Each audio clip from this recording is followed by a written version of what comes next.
位馬迷師兄師姐，大家好，歡迎返嚟我哋嘅賽馬頻道。撳咗訂閱未啊？未撳就真係要快啲撳啦，撳埋個鐘仔，咁就唔會甩漏我哋最新最爆嘅賽事大解剖啦。今日同大家直擊2026年4月22日星期三跑馬地夜馬第一場第5班草地 B 賽道1200米呢場大混戰。谷草夜馬出名形勢緊湊，彎急直路短，檔位同騎師嘅臨場執生能力絕對係勝負關鍵。我哋即刻入正題，同大家瘋狂起底。地獄判官呢3隻伏馬直接飛走。1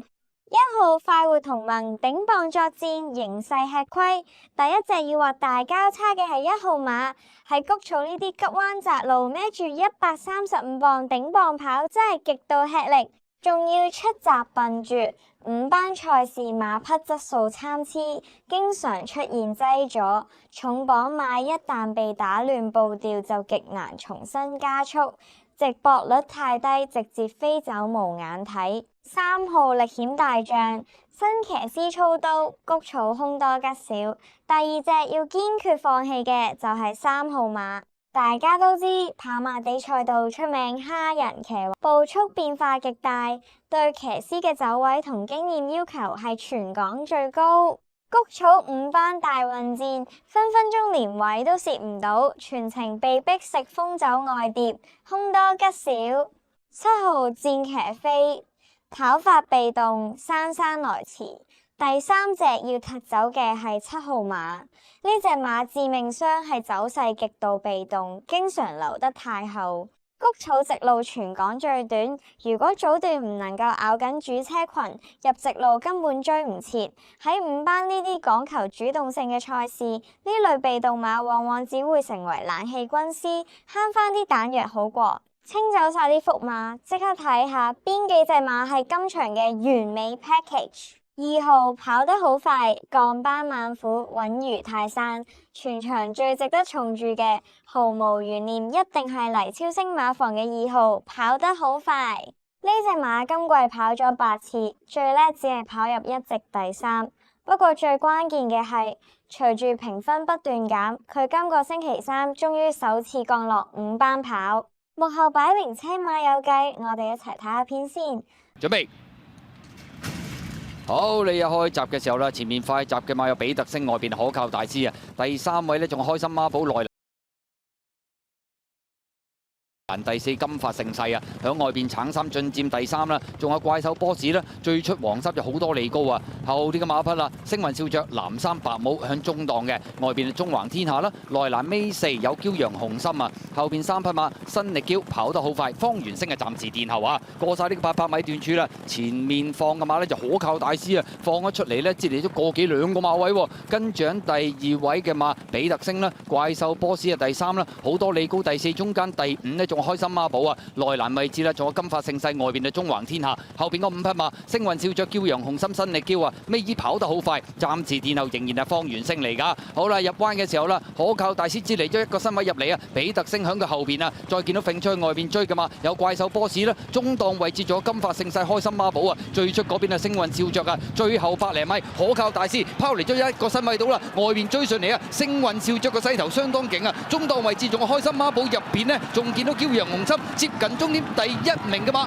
可靠大師。落到5班賽前，立即積極做功夫，特登試咗課草地1000米大閘，沿途順利守喺前列，最後幾步追上嘅勢頭相當唔錯。再睇翻賽績，佢季內唯一一次入3甲，正正就係同程賽事，一落5班就即刻趕功夫上陣，級數上佔據絕對優勢，戰意100分，絕對係今場首選。4號獵寶勤狀態穩定，均速力強，作配最穩。次選我哋揀4號馬，佢喺5班賽事一直保持住極高嘅穩定性。谷草5班最需要呢種識得跟手好位、均速力強嘅實用型馬匹。我哋一齊睇下片先，睇下邊隻馬快閘啊！好，你一開閘嘅時候啊，外邊一對啊銀亮豪俠最出啊黃金俠啊，咁啊獵寶勤第3位，辣德金呢進佔第3啊，獵寶勤第4位啦，第5位中間藍眼罩有呢隻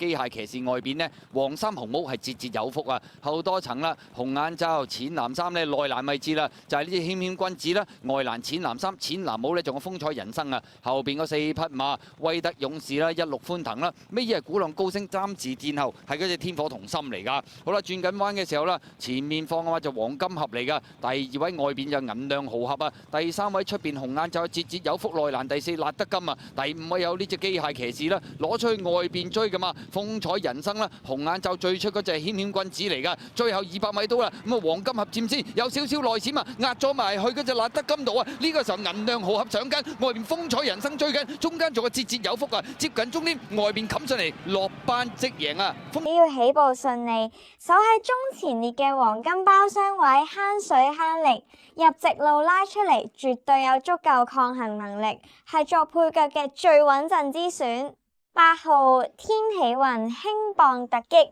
谷草爆冷最佳刺客，想搏大霧一定要睇18號。呢隻馬金像得122磅，佔有絕對嘅輕磅優勢。喺谷草對體力消耗大嘅賽事，輕磅馬末段衝刺，往往比頂磅馬凌厲得多。如果同場有對手鬥消且快步速，佢舒舒服服留喺中後方養精蓄銳，直路分分鐘爆出驚喜後勁，買4重彩或者3重彩絕對值得一拖，分頭和味。跑馬無絕對，幫大家拆解晒啲盲點，但臨場變數都好重要，大家記得睇定賠率走勢，同埋留意沙圈隻馬嘅航圈狀態先好撲隨啊！靈活走位先可以長賭長有。